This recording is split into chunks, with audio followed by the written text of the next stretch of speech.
ఈ మెత్ అంటారు దీన్ని, MDMA drug, synthetic psychotropic drug ఇది. దీన్ని కామన్ నేమ్స్ ఏంటంటే ఎక్స్టీ, మాలీ, ఈఎక్స్టీసీ, మాండీ అనే పేర్లతో పిలుస్తారు దీన్ని.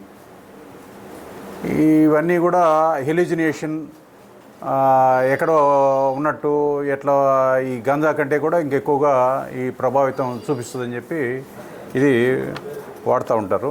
మనకి దీంట్లో మనకు 3 ముద్దాయిలు దొరికారు.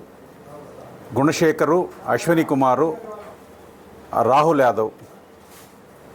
వీళ్ళల్లో ఒకతను బీటెక్ చదువుతున్నాడు ఒక కాలేజీలో, మిగతా వాళ్ళు తిరుపతిలో ఉంటున్నారు. 62 గ్రాముల డ్రగ్ దొరికింది. ఆ డ్రగ్తో పాటుగా వాళ్ళ దగ్గర 4 సెల్ ఫోన్లు, 2 డిజిటల్ వేయింగ్ మిషన్స్ సీజ్ చేయటం. దీన్ని ఈ యువతకి ముఖ్యంగా అమ్మకం ద్వారా వీళ్ళు బెంగళూరులో ఒక వ్యక్తి దగ్గర నుంచి తెస్తారు. ఇక్కడ చిన్న చిన్న ప్యాకెట్స్ చేసి అమ్మడం జరుగుతుంది. అట్లనే వీళ్ళతో పాటు ఇంకా 2 మోటార్ సైకిల్స్ కూడా, 2 రాయల్ ఎన్ఫీల్డ్ మోటార్ సైకిల్స్ కూడా స్వాధీనం చేసుకోవడం జరిగింది. డ్రగ్కి ఎడిక్ట్ అయ్యి ఈ మధ్యకాలంలో యువత పాడవుతూ ఉంది. దానికోసం తిరుపతి జిల్లా పోలీసు గౌరవ డీజీపీ గారి ఆదేశాల ప్రకారం ఈ డ్రగ్ టెస్ట్, ర్యాపిడ్, దాన్ని టెస్ట్ పేరుది మన బయోచెక్ ద్వారా ప్రతి పోలీస్ స్టేషన్ పరిధిలో కూడా బయోచెక్ ద్వారా చేస్తున్నాము.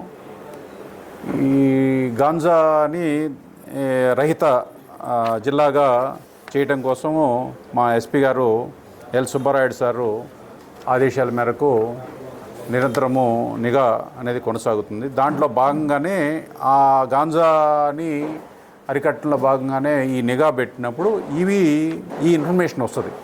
ఈ ఇన్ఫర్మేషన్ ప్రకారం మన రేణిగుంట సిఐ గారు, ఎస్ఐ గారు, వారి సిబ్బంది వాళ్ళ ఆధ్వర్యంలో ఈ రైడ్ జరుగుతుంది. ఈ రైడ్లో జరుగుతుంది.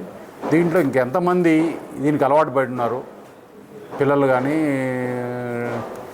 యువత కానీ, వాళ్ళ వివరాలు సేకరించటము. అట్లనే ఈ సప్లై చేసిన అతను చైన్ బెంగళూరు నుంచి వచ్చింది. బెంగళూరు అతనికి ఎక్కడి నుంచి వస్తుంది, ఇవన్నీ కూడా దర్యాప్తులో ఇంకా ముందుకెళ్లాల్సి ఉంది.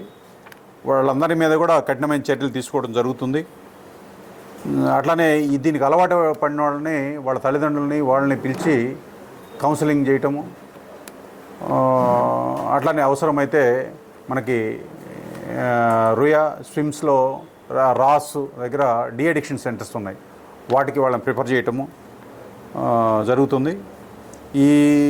ఇంత పెద్ద మొత్తంలో డ్రగ్ని స్వాధీనం చేసుకున్న మన రేణిగుంట సిఐ గారిని, వాళ్ళ సిబ్బందిని ఎస్పీ గారు ప్రత్యేకంగా అభినందించడం జరిగింది. దీనిపైన చాలా కఠినమైన చర్యలు తీసుకోవడం జరుగుతుంది.